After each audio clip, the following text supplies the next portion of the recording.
तो आप प्रूफ पे जाएंगे या खोखले शब्दों पे जाएंगे? और क्या चाहते हैं कि मैं मतलब पूरी राइफल उठा के ले आऊं? संसद से लेकर के सड़क तक एक ही सवाल किया जा रहा है कि बच्चों पर पैलेट गन चलाने वाला ऑर्डर किसने दिया। राहुल गांधी ने गृह मंत्री अमित शाह से जवाब मांगा है और बीच प्रेस कॉन्फ्रेंस में भड़क गए हैं। बीते दिनों राहुल गांधी ने जब संसद में इस बारे में सवाल किया था तो हंगामा हुआ था और उन्हें बोलने नहीं दिया गया था और वो वहीं पर बैठ गए थे। अगर आप चाहते हैं कि इस देश में सिर्फ बीजेपी बोले तो मैं चुप होकर यहाँ बैठ जाता हूँ, मैं बैठ जाता हूँ, कोई प्रॉब्लम नहीं। इसी के बाद दोस्तों राहुल गांधी ने ये प्रेस कॉन्फ्रेंस करी, एक एक करके सारे सबूत दिखाए और कहा कि पैलेट गन एक लीथल हथियार है। अगर इसको करीब से इस्तेमाल किया जाए तो जान जा सकती है, आदमी अंधा हो सकता है। राहुल गांधी ने कहा कि मैं प्रेस के सामने एक ऐसे लड़के को लेकर आया, एक ऐसे युवा को लेकर के आया जो पैलेट गन से पीड़ित था। उसके शरीर में छर्रे भरे हुए हैं और उस युवा की आंख में भी छर्रे हैं। एम्स की मेडिकल रिपोर्ट में पैलेट गन इंजरी की बात लिखी हुई है। पैलेट गन का पीड़ित कोई एक नहीं है बल्कि कई है, यानी कि पूरे सबूत हैं कि पैलेट गन का इस्तेमाल हुआ है। लेकिन मोदी सरकार मानने को तैयार नहीं है। तो क्या अब मैं राइफल उठाकर ले आऊं? मैंने आपके सामने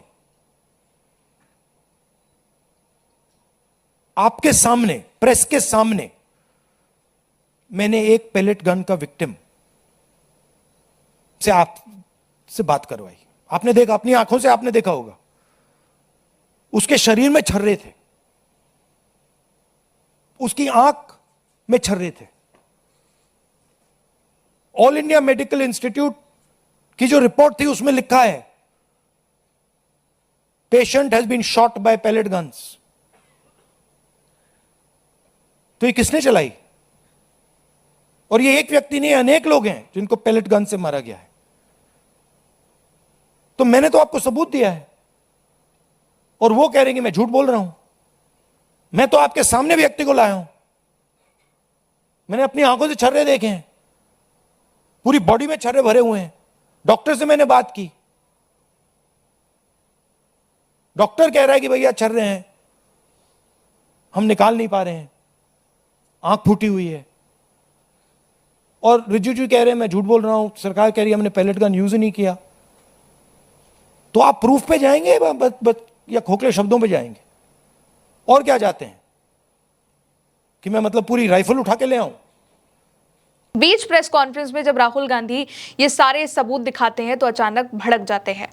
दोस्तों आपको याद होगा कि जब धर्मेंद्र प्रधान का इस्तीफा नहीं हुआ था तो राहुल गांधी ने एक प्रेस कॉन्फ्रेंस करी थी उस बच्चे के साथ, उस युवा के साथ जिसे पैलेट गन का निशाना बनाया गया था, जो कि प्रोटेस्ट में शामिल हुआ था और उसके ऊपर पैलेट गन चलाई गई थी। खास बात यह भी है कि इस बच्चे से जेपी नड्डा हॉस्पिटल में मिले भी थे, जिसका नाम शेख इरशाद मंसूरी है। इसके बाद कई फोटोज, कई वीडियो हैं कि पैलेट गन इस्तेमाल हुई है, क्योंकि जो प्रदर्शन में शामिल बच्चे थे उनके शरीर पर पैलेट गन के छर्रे मिले हैं। राहुल गांधी ने संसद में इस पर बात की थी। Sir, the Home Minister authorized the shooting of our students, sir. He put pellets into the blood of our students. लेकिन इसके बाद हंगामा हो जाता है जो अभी आपने देखा। और अब जंतर मंतर पर प्रदर्शन में फिर से मेटालिक पैलेट गन के इस्तेमाल पर जो है, जब राहुल गांधी ने प्रेस कॉन्फ्रेंस करी, सवाल किया, तो उन्होंने इस बात को भी कहा कि वो सारे सबूत दिखा चुके हैं। यहाँ तक कि उस बच्चे से भी मिल चुके हैं, उस बच्चे के साथ प्रेस कॉन्फ्रेंस भी कर चुके हैं जिसके ऊपर पैलेट गन चलाई गई है।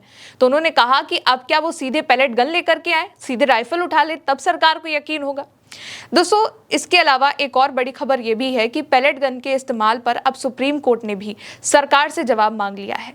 अब सुप्रीम कोर्ट ने पूछा है कि पैलेट गन के इस्तेमाल की एसओपी क्या है और दिल्ली पुलिस को बल प्रयोग से जुड़े स्टैंडिंग ऑर्डर रिकॉर्ड पर पेश करने का निर्देश दिया गया है। सुप्रीम कोर्ट ने दिल्ली पुलिस को निर्देश दिया है कि बल प्रयोग से जुड़े स्टैंडिंग ऑर्डर और ग्रेडेड यूज ऑफ फोर्स की पूरी जो प्रक्रिया है वो रिकॉर्ड पर पेश की जाए, यानी कि कब, कहां पर, किस चीज का इस्तेमाल किया गया था, ये सारे रिकॉर्ड अब सुप्रीम कोर्ट देखेगा और इसको लेकर के केंद्र सरकार से भी जवाब किया गया है, मांगा गया है, तलब किया गया है उन्हें। दोस्तों पैलेट गन काफ़ी खतरनाक होती है।